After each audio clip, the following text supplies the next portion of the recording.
Welcome to our channel. Today we how to connect iPhone ProRes footage to Final Cut Pro efficiently step by step. Ensure your iPhone is fully charged and has enough space for the footage you plan to transfer. Connect your iPhone to your computer using a compatible USB cable.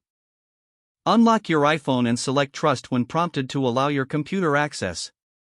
Open the Photos app on your Mac to begin transferring footage. Click on your iPhone's name in the sidebar under Devices. Select the videos you want to transfer by holding the Command key and clicking each one. Click Import selected to transfer your chosen ProRes footage to your Mac. Once the import is complete, open Final Cut Pro on your Mac. Create a new project or open an existing one where you want to add your footage. Navigate to the File menu in Final Cut Pro.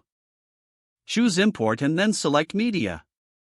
In the Import window, locate the folder where your imported videos are saved. Select the ProRes files you want to add to your project. Click Import selected to add the media to your Final Cut Pro library. Wait for Final Cut Pro to finish indexing the footage before proceeding. Once the indexing is complete, drag the imported clips to your timeline.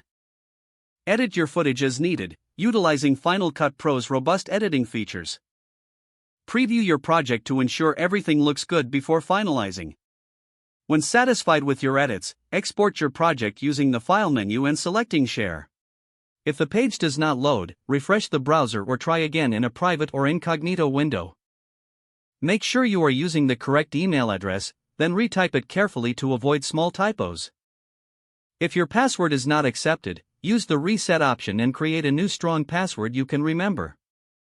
Check your spam folder for verification or security emails, then complete any requested confirmation steps. Enable two-factor authentication if available to improve account security and reduce unauthorized access risk. After signing in, review your profile details so your contact information and settings are accurate and current. If you see an error message, note it down and try again after restarting your device and internet connection. Log out when you finish, especially on shared devices, to keep your account and payment information. If the page does not load, refresh the browser or try again in a private or incognito window.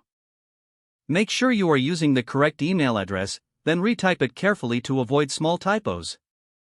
If your password is not accepted, use the Reset option and create a new strong password you can remember.